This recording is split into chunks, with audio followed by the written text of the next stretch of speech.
agulumizibwe nga atenderezebwe nga w'ekitiibwa amawanga gonna gamusinze nga mu nnimi zaago weewaawo.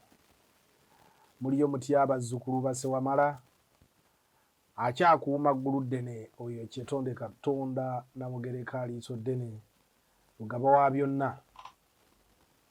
Erinnya yenze Kabona Lubowa Kiggundu nga nze Ssabalambi w'Enzikiriza Yobuwangwa Nennono. Era ndi mu kamera olwaleero bansanze wano mu ofiisi y'obwa Ssabalambi. Ssabalambi mu Luganda ye Ssaabawandiisi, ndowooza mu Luganda olumenyefumenyefu. Naye mu Luzungu oba mu Lungereza yabeera Administrative Secretary oba Secretary General ow'ekitongole. Secretary General yabeera Chief Administrative Officer bw'eba company oba CEO. Yavunaanyizibwa ku ntambuza y'emirimu ye Head of Business and Leadership mu kitongole. Kale n'olwekyo bwe buvunaanyizibwa bwe nnina obwampeebwa Ssewamala Musoke mu nzikiriza y'obuwangwa n'ennono nga nze mutesiteesi omukulu ow'ekitongole kino. Weewaawo. Olwaleero tuzze okwogera ku nsonga nnyingi ezikwata ku kitongole kino, ku nzikiriza y'obuwangwa n'ennono. Enzikiriza y'obuwangwa n'ennono kaasangwawo era kaawo kadda. Ffe tuzuukusanzuukuse okugiddiza eri abantu, okuddamu okubategeeza nti eno y'ensibuko yo mudde mu bujjajjammwe oba mu buwangwa bwammwe. Kale enzikiriza eno si ffe bagizuukusa oba si ffe abagizuukusa. Yazuukusibwa omwami eyalabikirwa okuva eKyaggwe n'agenda e Bulemeezi ng'ayitibwa Omusiige Ssebyayi Kyabangi.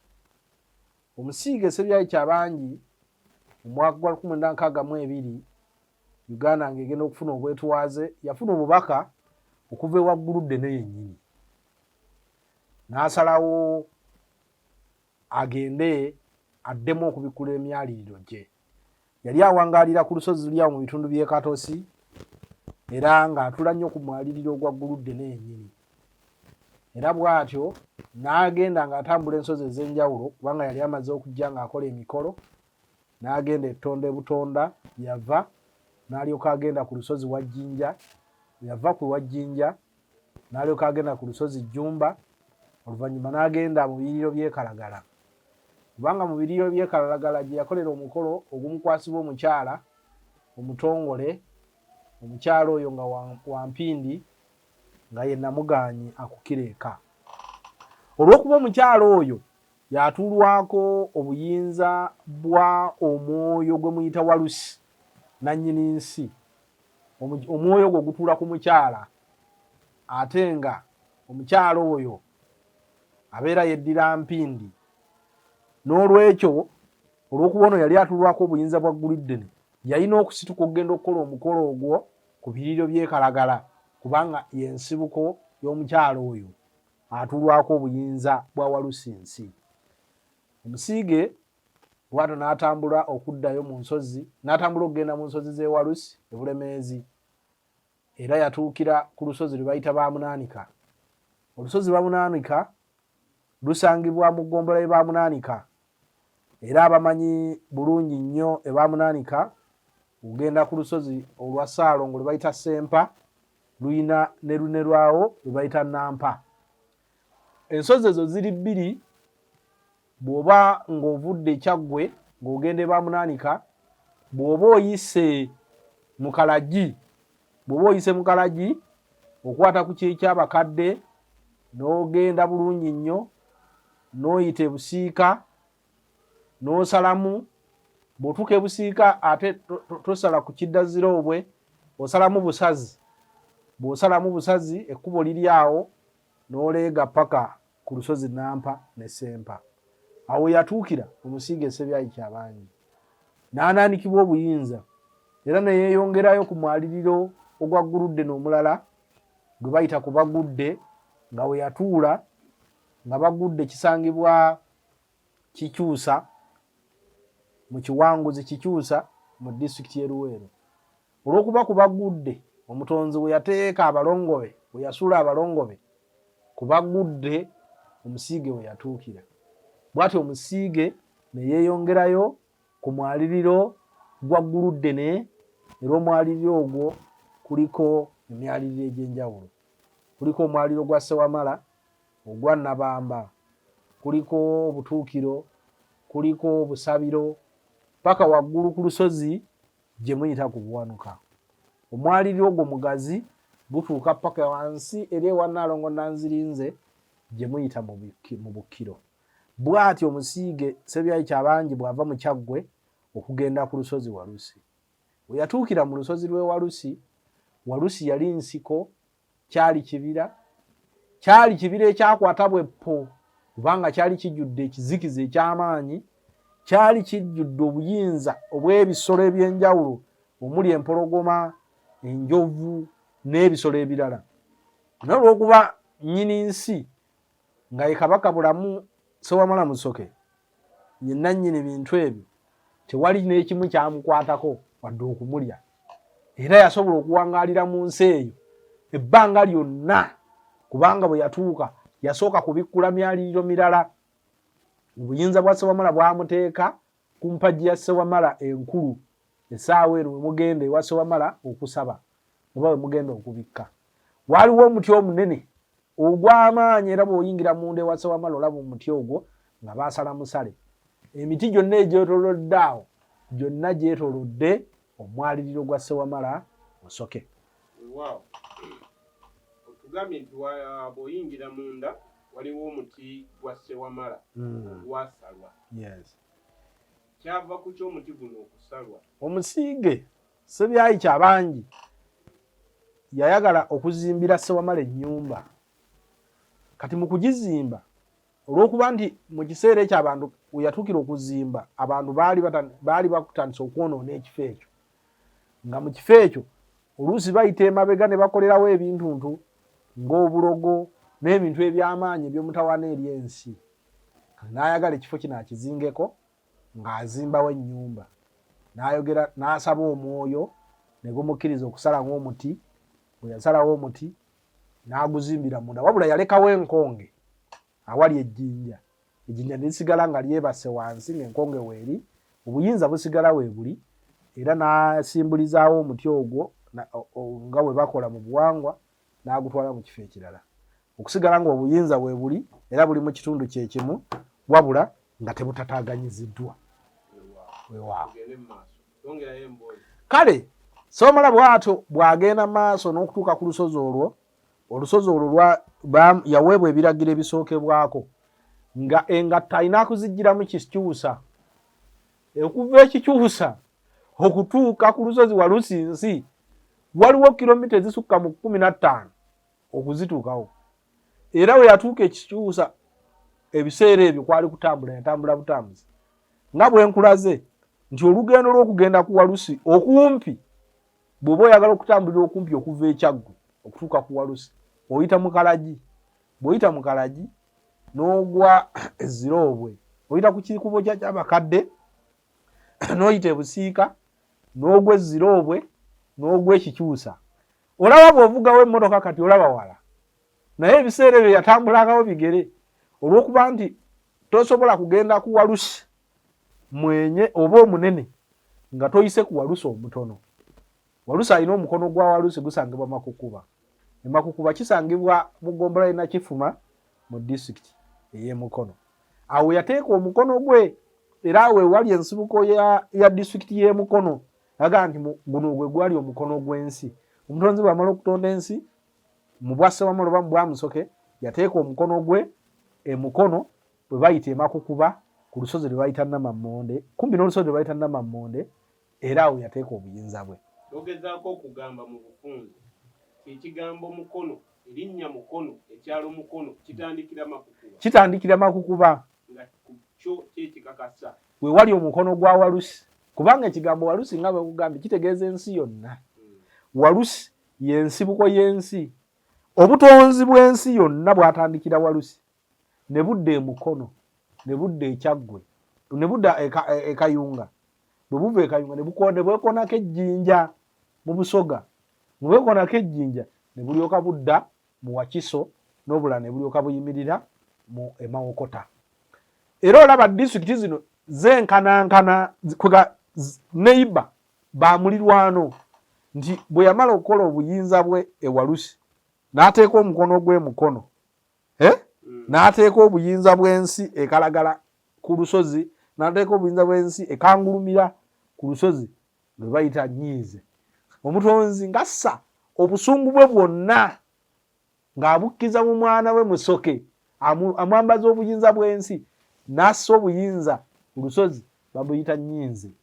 Nyiize lusangibwa kangulumira mu disitulikiti y'e Kayunga. Era bwe yamala okutonda n'awummula okutonda bo bali bannaddiini kye bayita mbu ennaku 7 nga ziweddeyo n'awummulira ku lusozi baluyita Mpummudde.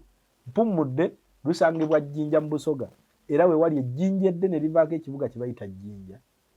Awo we yawummulira okutonda naga nti Mpummudde we bakolera emikolo ku Kyabazinga owa kabaka wa Busoga we bamukolerako omukolo ogusembawo kumwambaza olutembe ndi ddala gwe Kyabazinga. Era lusangibwa mu ssaza lye bayita Butembe. Butembe ly'essaza eddene ery'obwa Kyabazinga bwa Busoga.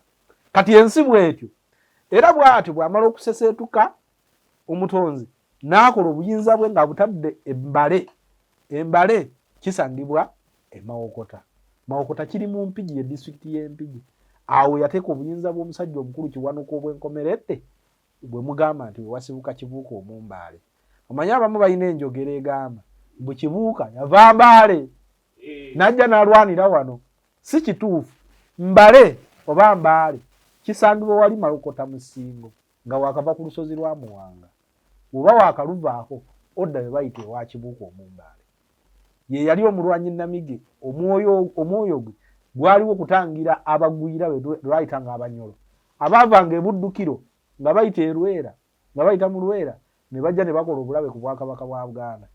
Ye yali ng'abataayiza nga bakolagana basatu ne munne gwe bayita Kawumpuli ow'e Buyego. Kyalo Buyego kisangibwa ku ngigizi za disitulikiti y'e Nakaseke ne disitulikiti y'e Nakasongola. Era awo nawe yali Kawumpuli. Kati obutonzi bwe butyo bw'omutonzi bwe bwali okuva mu Walusi.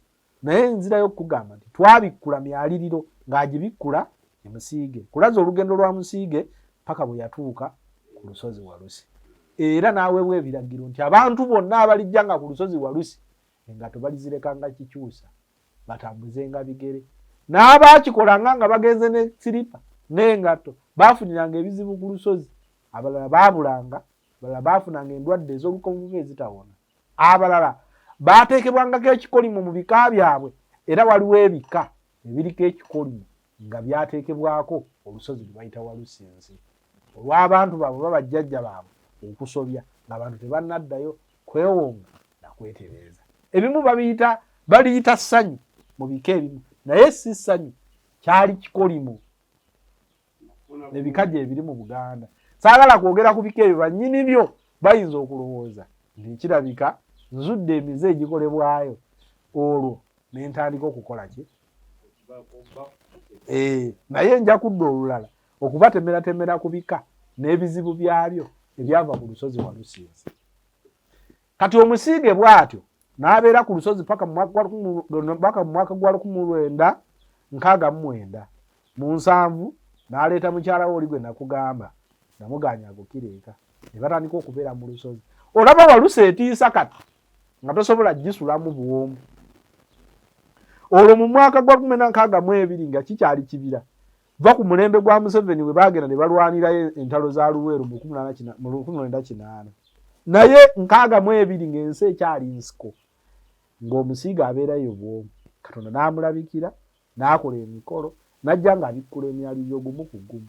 N'amala ogw'omwaliro gwa Guluddene ogw'ebuwanuka n'agumaliriza n'agenda mu Bukiro n'ava mu Bukiro ne yeeyongerayo n'agenda wansi ku Bagudde n'abikkulayo n'agenda Ekireku n'abikkulayo n'agenda Ennyiize n'agenda Emirinze munne n'abikkula omwaliro gwa Mirinze ogw'ejjaliriro ly'ensi yonna ng'omutonzi we yayalulira ejje ebbereberye eryavaamu ebitonde byonna bye tulina ku nsi ng'akozesa omusota omubereberye ogw'obwa Ssewamala. Ensonga lwaki buli muntu mwana wa musota n'alekawo akabonero ng'abantu bonna baliva mu musota okubeera mu nsi. Awo wennyini Sebo ogamba otya nti buli muntu mwana wa musota. Tunnyonnyole bulungi twagala kumanya. Omuzungu mu Bayibuli yagamba Musa bwe yali ajja abaana ba Isirayiri ng'abajja e Misiri yatuuka ku mugga gwe batoogera. Omugga ogwo baguyita si ye Red Sea, Jordan. Ye Red Sea. Red Sea. Si ye Red Sea. Si lyettabi ly'omugga Kiyira. Bwe yatuuka ku mugga bunaakuba omuggo mu mazzi ne geeyawula eno ne gakola ki? Bwe gamala okweyawula mbwe abantu bonna ne bagayitamu. Kituufu olugero lwa Musa lutuufu naye abaluvuunula baluvuunula mu bukyamu. Tewaliiwo musajja atamala kuba muggo mazzi kuyisaawo mwana. Teriiyo musajja atamala kuba muggo mazzi okuyisaawo omwana. Ensonga lwaki baga nti buli musajja alina omuggo gwa Musa. Teriiyo muggo mulala bw'oba ng'okakasa nti kyali kibaddeyo nga gwali muggo buggo nga muti naawe genda ogukube ku nnyanja kubanga buli kintu Katonda kye yakola yakirekera obubonero kiddamu ne kirabika nga tetuddangamu okukiraba. Omuggo guli gumu bagukuba mazzi n'olyoka ozaala omwana. Kale gwe musota omubereberye gwe njogerako omutonzi gwe yatuteekako ng'akabonero gulina olulimi, gulina obusaga guwandula, gulina amakabyo, gulina empumulizo y'omutwe ate gulina n'omukira. Kale ogwo gwe musota gwe twogerako ogwateekesa akabonero mu kabonero ka World Health Organization ak'omusota akooleka ffenna tuli baana ba musota. Omusota gwe gwakema Eva okusinziira ku njogera y'abasajja abo. Okitegedde? Kituufu omusota era gwe gwamukema. Teriiyo kirala kyandikemye Eva era okujjako era gwali musota. Kakkana nga balidde ekiki ekibala. Ekibala ekyo kye tutaddangamu kulaba bakiyita forbidden, something which is forbidden. In my understanding mu ntegeera yange ya bulijjo tetuddangamu kulaba ku muzabbibu ogwo bagiyita apple. Kwega nakinoonya ne bwe nali mu side z'Emisiri eyo nagezaako kubuuza abakemets abasajja abo bambuulire ekituufu ekibala ekyo bakirimawa nange bankeme nkirye. Naye kyabalema paka bwe twakizuula nti ekibala gwali musota ne gukema Eva ne balya ekibala kyabwe. Kubanga mu Bayibuli egamba nti Katonda n'ayita Adamu n'amugamba nti gwe Adamu odduka ki? Adamu ne yeekwata ku bitundu by'ekyama n'agamba mukama wange ndi bwereere. Katonda yali tannatonda ngoye, yali tannaba kuteekawo fakitole ekola ngoye, kyokka yali talaba bantu be nti bali bwereere. Eddala ekyo kye kibuuzi ansa Adamu ye yalina okwanukula omutonzi we. Si kituufu. Ekyo si kituufu. Ekituufu kubanga Katonda mwoyo mwerere talina mubiri. Bayibuli etugamba nti Katonda mwoyo mwerere talina mubiri. Naye ate ne bakugamba nti Yesu bwe yafa atudde ku mukono gwa ddyo ogwa kitaawe. Omwoyo gutuula otya ku mukono gwa ddyo n'agulaba?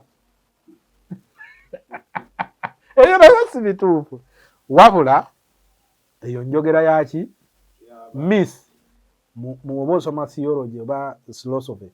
Mu philosophy eyo gundi namba course namba eya mythology waba basomesa bafaaza ne banaddiini bangi.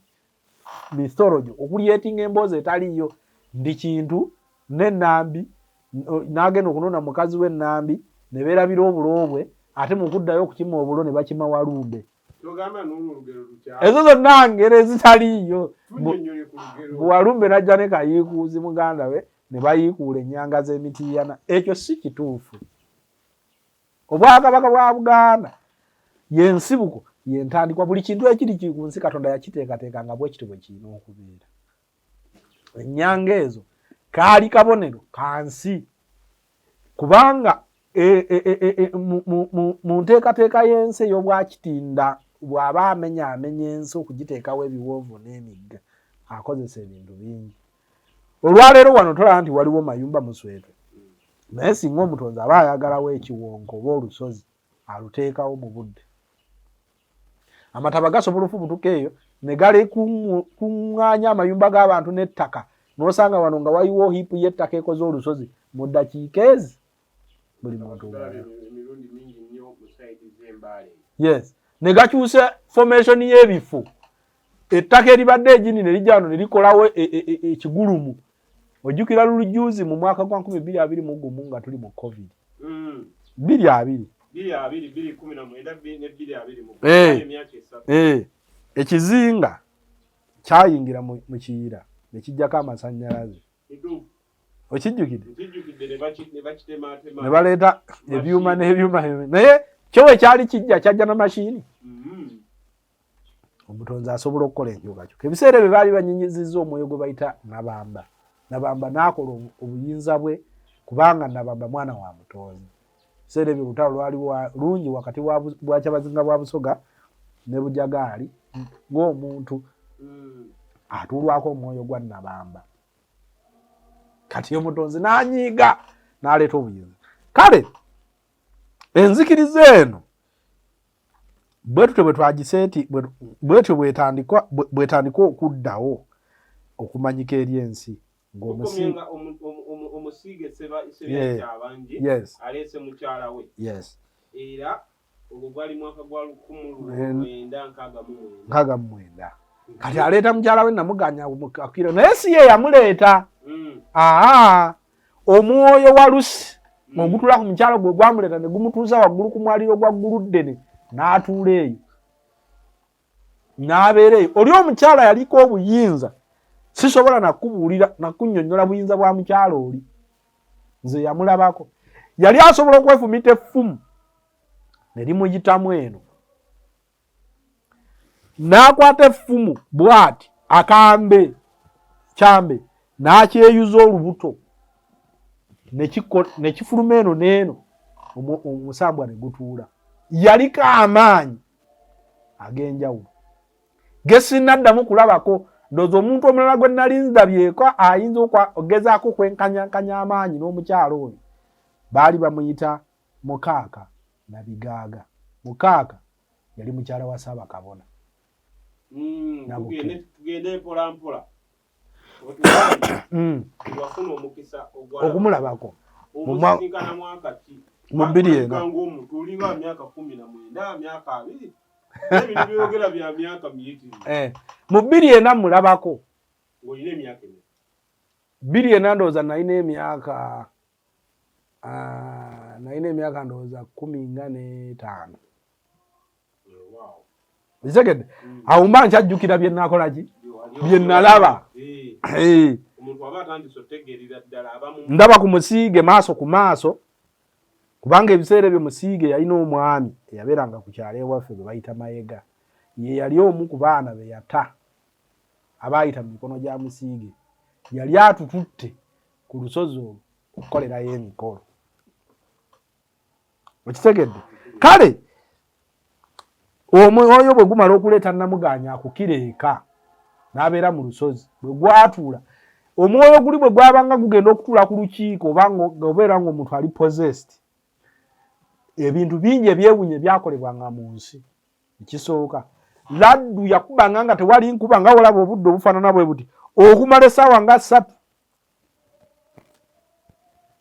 Embeera yakwata ekiddedde ne kikwata ensi ndala nga ng'obudde obuzibye okumala essaawa nga 3 nga kiddedde. Ensi yajjangamu ekibubululu oluusi n'obudde bwazibirangawo mu Bulemeezi. Era awo ne wava ekigambo nti ekifo kino ffe kyatulemerera kubanga Abanyola abajjanga okukolera emikolo mu kitundu ekyo baali bamanyi basobola okuwonga. Omanyi Abanyolo balungi nnyo mu kuwongerera. Akolamu emikolo nga bawongerera buki. Kati bwe kyabalema okuwongerera ne bagamba nti wano bayitawo Bulemeezi. Nti ekintu ekiremeredde kye bayita Bulemeezi. Kale mu Bulemeezi mwe muli ekifo kye bayita Kikyusa. Katonda wakyusizza buli kimu. Bwe yakyusiza ensi eno n'agireetako emyaliriro n'agiteekako n'ebintu ebirala. Namuganya akireeta abeera mu lusozi. Omwoyo ogwo gutuula gulonda Musiige nga yebbawa olw'okuba ndi mu kiseera ekyo Musiige yaliko obuyinza bwa Guluddene. Musiige yalinga tatuulwako myoyo mpewo. badde mayina yali atulwako. Yali tatulwako wabula yali alabikirwa ng'ogenda okutambula okujja waali aba yategeddedde ekikuleese na lwaki ozze. Musiige yali musajja mumpipi bw'ati naye nga osobola omula bw'aba kuli mu mita 100 oba omulaba nga mumpi alinga ekikutiya. Bw'aba aweza anaatera okutuukako omulaba nga mumpi alinga omulema atambuza okugulu okumu. Yafuukanga ebintu eby'enjawulo. Musajja oyo yali wanjovu era omwoyo ogwo gulonda, omwoyo ogwa Ssewamala gulonda nnyo abantu b'enjovu naddala mu kukulembera enteekateeka eyo. Kale n'olwekyo bw'atyo Musiige bw'atandika ensi abantu ne batandika okugenda ku lusozi ng'Omutonzi aleeta obubaka eri ensi eri abantu ab'enjawulo. Abasajja ab'amaanyi ebiseera ebyo yabawanga obuyinza bwe ne batandika okusaasaanira mu bifo eby'enjawulo. Era paka kati abamu baafa abamu weebali kubanga Omutonzi yagereka ebiseera ebya buli kiramu. Kale abamu bakyaliwo nno balamu nga Jjajja Nsubuga e Katosi akyaliwo amaanyi akyaliwo era y'omu ku bantu abayita mu mikono gy'Omusiige Ssebyayi Kyabangi. Kale n'olwekyo be baddamu okuzuukusa enzikiriza eno mu 1962 ng'Omutonzi aleese obubaka. Kati bw'emala okuzuukusibwa ebintu bingi ebizze bibaawo kubanga omulya mmere w'abeera abantu babeerawo okumulwanyisa. Musiige yawangaalira mu lusozi olwo wakati mu ntalo ez'enjawulo n'okulwanagana okutaggwa kubanga buli kaseera Omutonzi buli wasitula omuntu wateekwa okubaawo okulwanagana. Nga bw'obiraba mu Bwakabaka bwa Buganda, nga bw'obiraba mu Bwakyabazi nga bwa Busoga ne mu nsi endala yonna. Katonda tasobola kusitula bakulembeze babiri mulundi gumu, asitulako omu. Wabula naawe wanga akuwadde obuyinza takukuumira awo mb'obeera awo mbukiwedde. Olina okunoonya amaanyi n'obuyinza buli kaseera nga lwaki akwata obuyinza obutonotono n'abuwa empeke ezisigadde zikulwanyise osobole okuba ow'amaanyi. Ne Musiige bwe yali olunaku lumu Omusiige Ssebyayi Kyabangi yali ku lusozi ekyalo kyonna ne kikuŋŋaana nga kyagala okugenda okumutemaatema nti abuzizza enkuba ku kyalo. Ebisolo byabwe bifa emmere efa ne bakuŋŋaanya naye teriyo yamulabako naye nga waali abalaba era atudde. Omutonzi yamufuula ebbala n'amufaananya omuntu omulala azze nabali. Kati buli we baagezangako okumunoonya ng'ate ali nabo ne batambula ne bagenda. Lunaku lumu nalabako Musiige n'amaaso gange ng'afukamidde waali ng'enkuba etonnya naye nga waali tetonnyawo era nga wakalu. Musiige nga n'akola emikolo ku lusozi yasirisanga enkuba mu ggwanga ne weeba mu kiseera kino gye tulimu ekya Museenene ng'agisirisa oluusi okumala omwezi mulamba. Ensi yonna nekkakkana. Kale yali musajja w'amaanyi. Ssaabakabona w'Enzikiriza n'agenda mu mikono gya Musiige Ssebyayi Kyabangi n'abasajja abalala ab'amaanyi abasamize Basebide Bajjajja Luutu baali bonna. Ssaabakabona w'Enzikiriza agenze w'Omusiige Ssebyayi Kyabangi mwaka ki kiseera ki era atya? Ssaabakabona amala okuva ebijaaba eka Nabulemu mu ssaawa eno disitulikiti y'Ekyotera ng'azze n'ajja Esseeta ng'aleeteddwa omukyala Nampeera eyamuleeta kuno ku Sseeta ng'amaze okumujjanjaba nga mwana muto myaka 12-13 naye ng'aliko amaanyi ng'aliko ejjembe lyogera nga muntu nga liriko obuyinza.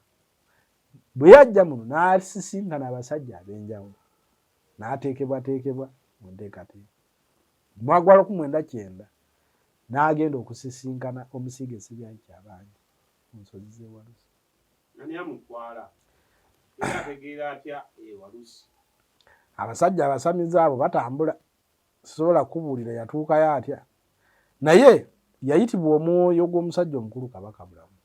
Omwoyo ogwo bwe gukuyita ne w'obeera bunaayira gukutambuza.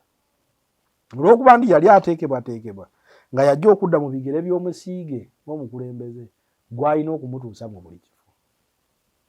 Ne gumutwala mu Walusi n'abeera ku Walusi okumala emyaka 7. N'akola akaseera k'obuluutansozi n'abeera ku lusozi ne yeebakirira omusambu ebbanga eryonna yali akyali muto.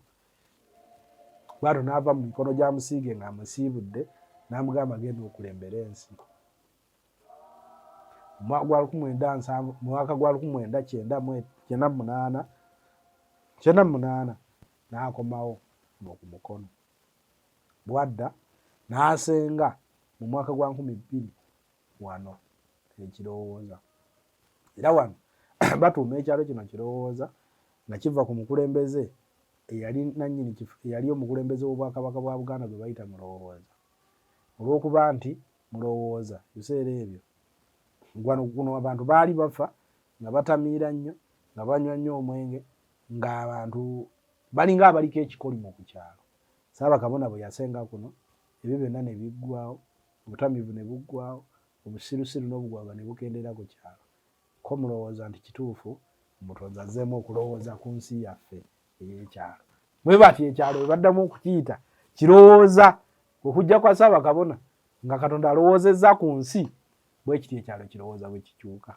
Agenda okuva ewalusi bwe twogerako Ssaabakabona Jjumba Lubowa aligaweesa.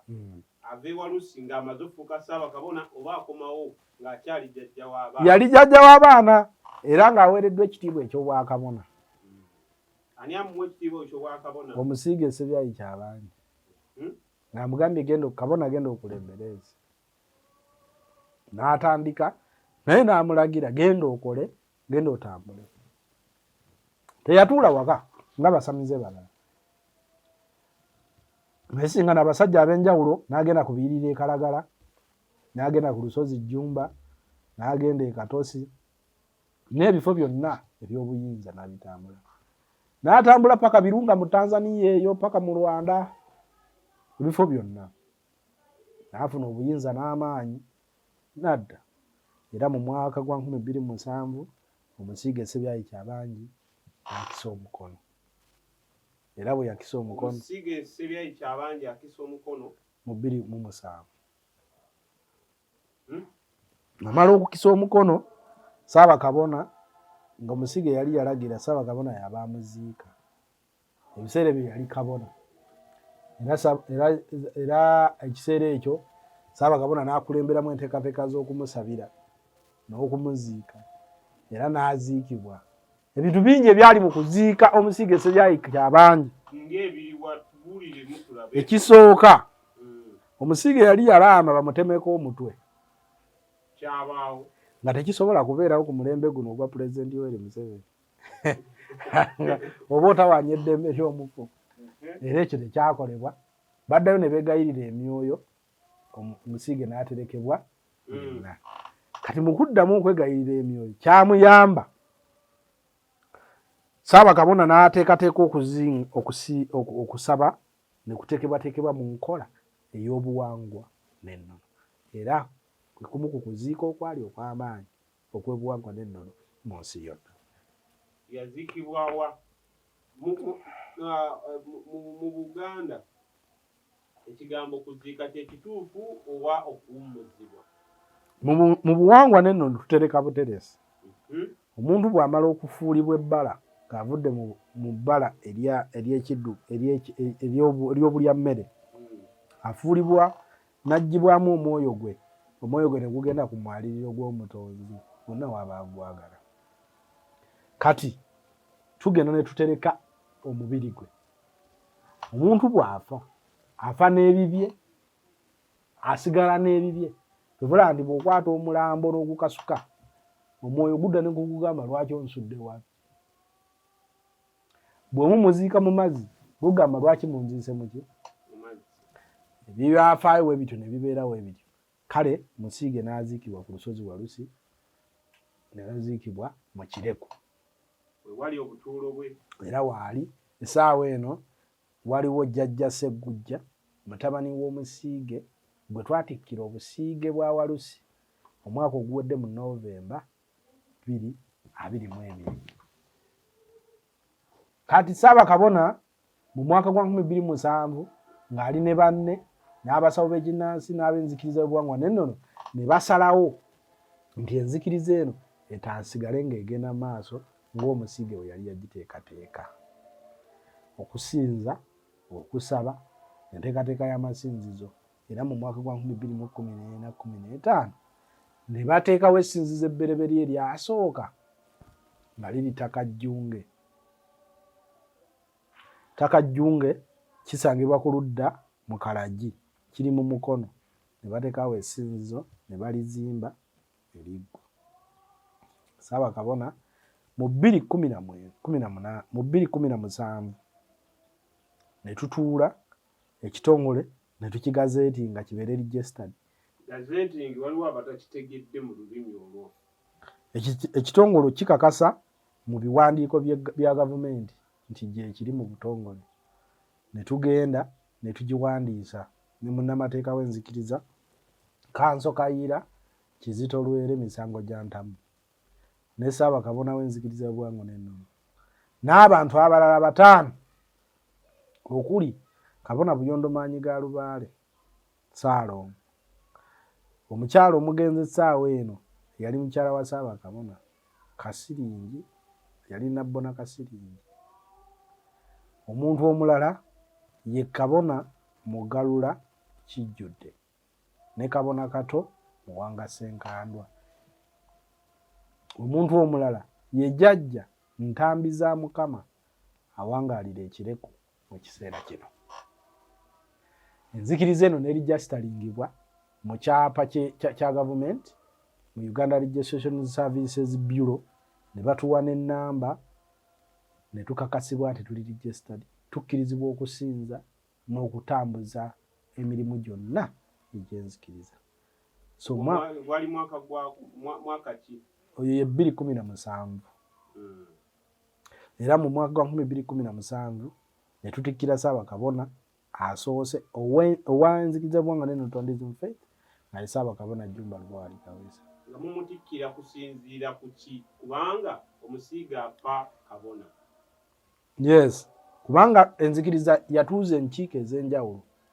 Twatuula ku Naire Ejjinja ne ba profesa ab'enjawulo n'abakungu okuva mu kitongole ekitwala ebyobuwangwa mu nsi yonna kye bayita UNESCO.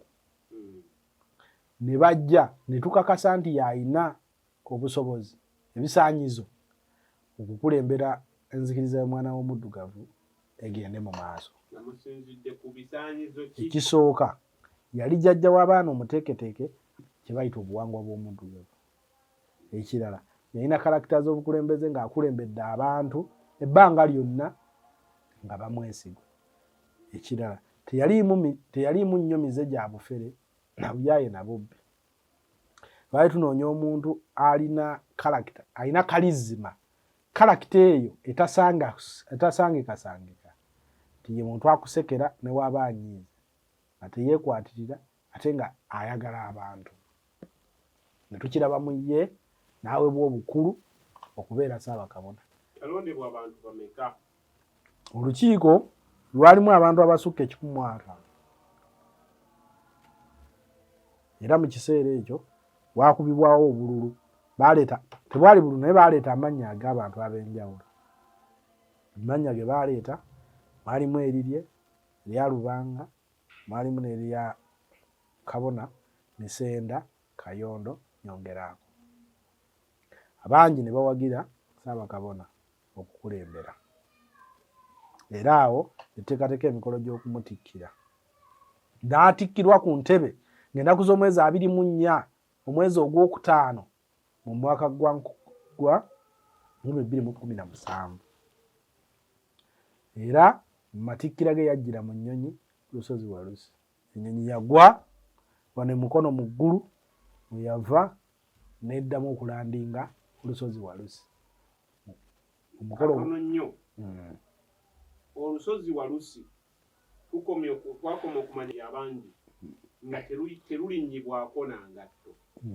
Ate kati ennyonyi erugwako kyali kikkirizibwa oba obuyinza bwali bumaze okunnyonnyola? Obuyinza bwali bumaze okunnyonnyola kubanga ogambye nti butalinyibwako engatto kumpi kyakomanga mu 1970. 87 awo. Kubanga n'abasajja bano abajaasi ba NRA abayeekera baayitangako ku lusozi gye baagenda okusaba emikisa era obuyinza bwe balina baabuggyeeyo emikolo gyabakolebwako musiige. Era Museveni atufugira ku buyinza bwa Walusi. Kyekimufuula Museveni. Obuyinza yabujja buyimiridde mu nnamba 7 ekola emyoyo 7 egikola Ssewamala Musoke Kabaka bulamu. Ekitegeeza erinnya Kaguta alifunira mu nsiko ku lusozi kubanga ngugambye Ssewamala Musoke Kabaka bulamu ye mufu omubereberye. Kati olw'okuba nti yakola endagaano n'omwoyo ogwo ne bamukwasa erinnya n'agenda n'asayininga omutonzi we yasayininga. Era sigini kyeyo omutonzi gye yasayininga ne Museveni gye yasayininga weeri. Gyeri ku lusozi Walusinsi emirinze mu jjaluliro awali sanduuke y'omutonzi. Eyo gye yakolera emikolo ke Kasaka Nadduli kayogerako. Kati bwetyo naawe erinnya Kaguta Museveni kiyimiridde mu linnya ya 7 obwa Ssewamala Musoke. Nsonga lwaki tomuwulira lino erya Yoweri lyali lya Zungu yali Jowero. Lwaki taliyeyita Jowero? Mumwewoza musiru yali ganda waze alituma Yoweri alinyankole waze. Kitegeeza Museveni yadda ku Buwangwa Nennono. Teko okuba newe abikka n'okubikka. Gwe wali omusanzeko mu kyaki ng'asaba? Lwaki tasaba? Pulezidenti oyo waliwo owomusanga musanze mu kyaki? Ng'abeera bize wa naye erabiramu olw'okuba wa Buwangwa Nennono bwe tukola endagaano n'emyoyo tokkirizibwa kuddayo mu Kereziya. Naye kye yakola era akyakuumya ebiragiro 7 ebyamuweebwa omwoyo ogwo lwira Ssewamala Musoke. Bw'atyo n'alyoka ajja muzozi Walusi. Ebyo byonna mbadde nkunnyonnyola nti engatto zirekebwa okulinnyibwa ku lusozi, zisembera ziggyibwamu mu bifo ebiri okumpi n'olusozi.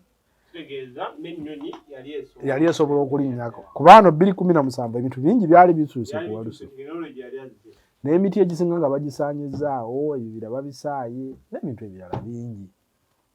Kale n'olwekyo ennyonyi n'egwa ku Walusi, Ssaabagabona bw'atyo n'abeera mu nsozi z'e Walusi. Ne tumutikkira n'atikkirwa era n'ateekebwako emikono ku mukolo gwaliko ba representative 32 okuva mu mawanga 32 agakola Obwakabaka agakola Ssemazinga Africa. Kati olukalo luno ne lukkaanya nti atukulembere mu Buwangwa Nennono. Era ku mukolo Badi Hall board chairperson oba ssentebe w'olukiiko olufuzi olw'ekitongole kya UNESCO yaliwo ng'omugenyi omukulu.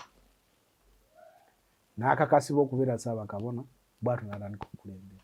Ebizibu ebirala bingi ebizze bitujjira n'ebirala omuli entalo ezitali zimu kubanga Ssaabakabona olwamala okutikkirwa bw'ati n'akwasa Lubanga okubeera omumyuka we. Ate Lubanga olwava ku lusozi Walusinsi yabba Ddamula gwe batikkisizza Ssaabakabona olw'okuba yali omumyuka we ate yamuwerekera mu nnyonyi. Yanoonya Ddamula waali bwe yamukwatako bw'ati yadduka Misinde ne yeekweka. Lubanga n'anoonyezebwa okuva 2017 paka jjo ly'abalamu tatuwanga Ddamula wadde omusango gwamusinga nti yamubba ne mu kkooti teyamuleeta. Weewaawo emboozi tegwa malojja. Ensi bw'etyo y'enzikiriza Buwangwa Nennono bw'etandika. Weebale nnyo omulabi waffe owa Nnono TV. Tukyali ne Ssabalambi w'enzikiriza y'Obuwangwa Nennono Kabona Kiggundu Lubowa. Olwaleero kkiriza tukome wano era okkirize omulundi omulala tukukyalireko. Tutandikire ku mboozi eyo nga Ddamula ayiggibwa. Twagala kumanya Ddamula yalabika, Ddamula ali ludda wa? Ensiitaano ya Ddamula. Ensiitaano ya Ddamula. Nsaba ogituwe omulundi ogunaddako okukyalirako. Weewaawo mwebala ababaddeko mwebala okutulaba n'okutugoberera ku mikutu gyaffe gyonna emigattabantu, mwongere okutugoberera n'okulaba waaka waffe n'okwagala okudda mu buwangwa n'ennono. Mudde ku nnono yammwe kubanga y'ensibuko y'omwana w'omuddugavu ate y'entuufu, enzikiriza nansangwa. Weewaawo kigambo kyekisembayo eri abantu baabwe. Obuwangwa n'ennono si kikwate. Abantu balowooza obuwangwa n'ennono kikwate. Abalala balowooza nti ye sitaani. Sitaani yajja kubba, kutta na kuzikiriza. Bannaddiini bali we bagamba. Naye tulabye ddala ani abba, ani atta, ani azikiriza. Ddala ani abba. Waliwo asinga abalokole okubba ssente z'abantu. Ani atta. Omukatoliki bwe yali ajja muno yateekamu emmundu, muno n'ateekamu Bayibuli. Emmundu esima lumonde. Kale we kuba kuzikiriza. Waliwo asinga abakulisitaayo okulwanira ettaka n'abasiraamu. Wali asanzeyo omusamizi alwana n'omuntu yenna ku ttaka. Wali asanzeyo obuwangwa n'ennono alwanira ettaka. Abasajja babbye, banyaze, bazikiriza. Kale ffe tulowooza ekigambo sitaani tugenda tutandika otegeera amakulu gaakyo, ekyafa n'ekyo kiraga.